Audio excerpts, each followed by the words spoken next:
कामिनी वीना से कहती है कि पूजा शुरू होने से पहले गौरी को इस आईने में धकेल दे वीना, नहीं तो तू विहान को कभी भी नहीं बचा पाएगी। वीना बिल्कुल वैसा ही करती है और गौरी को आईने में धकेल देती है, जिससे कि गौरी पहुंच जाती है परछाई लोक। गौरी का अपने परिवार यानी चारू से भी रिश्ता टूट चुका है और ना ही गौरी और विहान के बीच में अच्छी बन रही है। वीना सभी को कह देती है कि गौरी अपने घर लौट गई है, लेकिन विहान को इस बात पे यकीन नहीं होता है, क्योंकि विहान जानता है कि उसका और गौरी के बीच में एक कॉन्ट्रैक्ट है और इस 2 महीने के कॉन्ट्रैक्ट को गौरी किसी भी हालत में नहीं तोड़ सकती। इसलिए विहान निकलेगा गौरी को ढूंढने के लिए। और जब विहान ने वह आईना देखा तो कुछ ऐसा हुआ जो जानकर आप हैरान हो जाओगे। आखिर ऐसा क्या हो गया, ही हम जानेंगे आज के एपिसोड में। तो बिना किसी वक्त गवाए चलिए जादू तेरी नजर के लेटेस्ट एपिसोड का रिकैप टेलीविजन से भी पहले शुरू करते हैं। एपिसोड की स्टार्टिंग में हम देखते हैं कि बड़ी ताईजी गौरी से कहती है कि तुझे अपनी बहन से जितना भी मिलना है अभी मिल ले, क्योंकि इसके बाद तू कभी भी अपनी बहन से नहीं मिल पाएगी। गौरी कहती है कि ऐसा क्यों, मेरी बहन तो यहाँ पे आती जाती रहती है, मैं तो उससे कभी भी मिल सकती हूँ ना।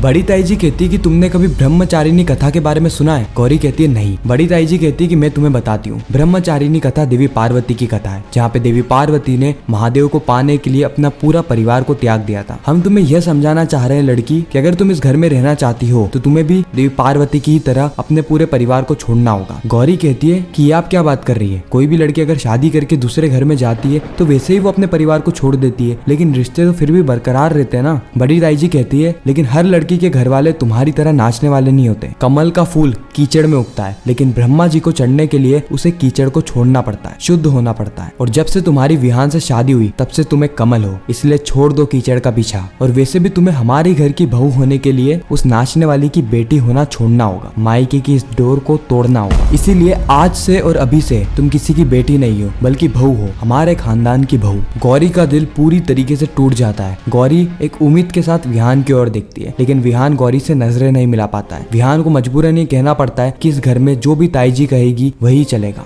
बड़ी ताईजी ने जो कह दिया सो कह दिया, इसीलिए तुम्हें इस घर में रहने के लिए अपना घर परिवार छोड़ना होगा। गौरी कहती है कि रिश्ता तोड़ दूं? बड़ी जीजी, ये हमारा कोई मामूली रिश्ता नहीं है, एक आम बहनों की तरह। यह मेरी जिगर का टुकड़ा है। प्रोटेक्शन के लिए लोग धागा बांधते हैं, लेकिन हम दोनों एक दूसरे की चोटी बांधते हुए आए हैं बचपन से। आप मुझसे इतना कीमती रिश्ता तोड़ने के लिए कह रही है? बड़ी ताईजी कहती है कि तुम दोनों को जब मैंने पहली बार देखा था ना, तो मुझे तुम दोनों के अंदर सब कुछ दिखा सिवाय एक चीज के, और वो थे संस्कार। राशमी पूछती है कि आप इन दोनों से पहले मिल चुकी हैं क्या? बड़ी ताईजी कहती है कि इन दोनों को मैंने एक बदनाम गली के डांस बार से निकलते हुए देखा था। गौरी कहती है कि बड़ी जीजी, मैंने आपको पहले भी बताया था कि चारू कोई खराब लड़की नहीं है। उस समय हमारी मजबूरी थी और मजबूरी के चलते आपने हमको वैसे देख लिया, ये आपकी गलतफहमी है। बड़ी ताईजी कहती है कि हमने तुम्हें पहले भी बताया था कि हमारे घर की बहू बेटियां ऐसी मुसीबत आने से पहले ही, ऐसी नौबत आने से पहले ही जहर खा लेती है, लेकिन कभी भी ऐसा काम नहीं करती जिससे कि उनका और उनके परिवार का नाम मिट्टी में मिल जाए। बड़ी ताईजी कहती है कि देखो, ज्यादा बहस करने से कोई मतलब नहीं है। तुम्हें इस परिवार के अगर बहू बन के रहना है तो तुम्हें यहाँ के नियम और कानून मानने होंगे। कीचड़ से निकल के गंगा घाट तक पहुंच जाओ, अपने पुराने पापों को धो लो लड़की, इससे बेहतर मौका तुम्हें कभी नहीं मिलेगा। गौरी कहती है कि आप जिनको पाप कह रहे हैं ना, वो मेरा परिवार है। उसी वक्त बड़ी ताईजी कहती है कि तुम जिसे परिवार समझती हो ना, वो बदनामी का पहाड़ है। गौरी कहती है कि आपको गलतफहमी है कि मेरी बहन नाचने वाली है, और आपकी गलतफहमी के चलते मैं मेरी बहन से रिश्ता नहीं तोड़ूंगी। बड़ी ताईजी कहती है कि सीधी बात को सीधी तरीके से समझ लो, या तो तुम हमारे खानदान की बहू होगी या फिर उस नाचने वाली की बेटी। बड़ी ताईजी विहान से कहती है कि विहान, तुझसे बेहतर कोई नहीं जानता कि इसको क्या चुनना बेहतर होगा, इसलिए इसे जल्दी से कहो कि यह अपनी नाचने वाली बहन को इस घर से बाहर निकाले और जल्दी से आकर पूजा में बैठे। विहान गौरी के पास आता है और गौरी से कहता है कि बड़ी ताईजी ने जो फैसला लिया है इस घर में वही होगा। इस वक्त तक गौरी की आंखों में से आंसू आ गए थे। वह चारू को लेती है और घर के दरवाजे तक पहुंच जाती है और चारू से माफी मांगने लगती है। सॉरी चारू, मैंने पता नहीं क्या सोच के तुझे यहाँ पर बुला लिया। तेरी जैसी बहन पाना तो बहुत किस्मत वाली बात होती है। मैं पता नहीं क्यों सोचते रही कि यह परिवार वालों ने मुझे अपना मान लिया है, इन्होंने तुझे अपना मान लिया है, लेकिन सांप सांप ही रहते हैं। मुझे ऐसा लगा था कि इन लोगों के अंदर इंसानियत होगी, लेकिन मैं गलत थी। सॉरी चारू, मुझसे बहुत बड़ी गलती हो गई। चारू कहती कि दीदी आप क्यों सॉरी बोल रही है, इसमें आपकी कोई भी गलती नहीं है। गौरी कहती कि है गलती मेरी ही गलती है, मैं यहाँ पर इन लोगों के साथ फंसी हुई हूँ, फिर भी मैंने तुझे बुला लिया तुझे फंसाने के लिए। मुझे तुझे यहाँ पर नहीं बुलाना चाहिए था चारू। मैं तेरे होने से बहुत ज्यादा खुश हूँ चारू, तूने मुझे फैमिली का मतलब समझाया है, और तू नहीं होती ना तो मैं भी नहीं होती।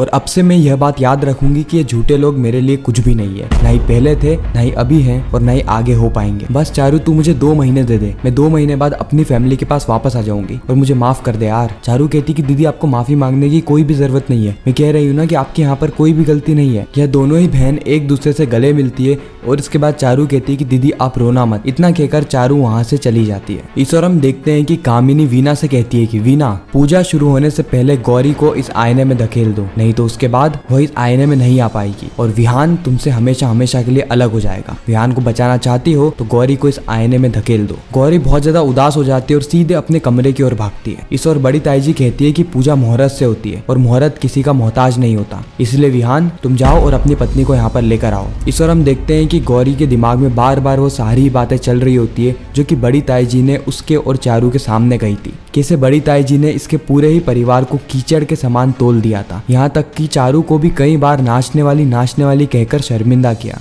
वो तो यहाँ पर सिर्फ और सिर्फ गौरी की खुशियों में शामिल होने आई थी, लेकिन उसको एक दर्द देकर यहाँ से भेज दिया। इन बातों को याद करके गौरी की आंखों में से भी आंसू आ जाते हैं। उसी वक्त वहाँ पर विहान आता है। गौरी विहान को देखकर कहती है कि आपने नीचे यह तो कह दिया था कि घर में वही होगा जो कि बड़ी ताईजी ने कहा है, लेकिन क्या आप सही में उनकी बात से सहमत हैं? विहान कहता है कि मैं उनकी बात से सहमत हूँ या ना हूँ, इससे क्या ही फर्क पड़ता है, घर में तो उन्हीं की चलेगी ना। गौरी कहती है फर्क पड़ता है, मुझे फर्क पड़ता है। गौरी कहती है कि आप मुझे बताइए कि क्या आपकी सोच भी बड़ी ताईजी की ही तरह है? विहान कहता है कि अब इन सारी बातों का कोई भी मतलब नहीं है, जो बड़ी ताईजी ने कह दिया सो कह दिया। गौरी कहती है कि जिस तरीके से आप अपनी फैमिली को दुखी नहीं देख सकते, बिल्कुल वैसे ही मैं भी अपने फैमिली को दुखी नहीं देख सकती। आपने उस समय क्यों नहीं रोका बड़ी ताईजी को? फैमिली में तो लोग एक दूसरे की मदद करते हैं ना। आपने अपनी बड़ी ताईजी को गलती करने से क्यों नहीं रोका, ये जानते हुए भी कि वह कितनी बड़ी गलती कर रही है, उनको बहुत बड़ी गलतफहमी हो गई है, लेकिन फिर भी आप उनके हाँ में हाँ भरते रहे, आखिर ऐसा क्यों? विहान कहता है कि बड़ी ताईजी ने कोई भी गलत काम नहीं किया है। गौरी कहता है कि नहीं किया उन्होंने गलत। विहान कहता है कि तुम्हें सवालों के जवाब चाहिए ना। उसके बाद विहान जाता है और वह कॉन्ट्रैक्ट लेकर आ जाता है जहाँ पर गौरी ने साइन किया होता है। ये वही कॉन्ट्रैक्ट है जिसके चलते गौरी 2 महीने के लिए विहान की पत्नी के रूप में इस घर में रहने वाली है। विहान कहता है कि तुमने पैसों के लिए तो ये सारी चीजें करी ना,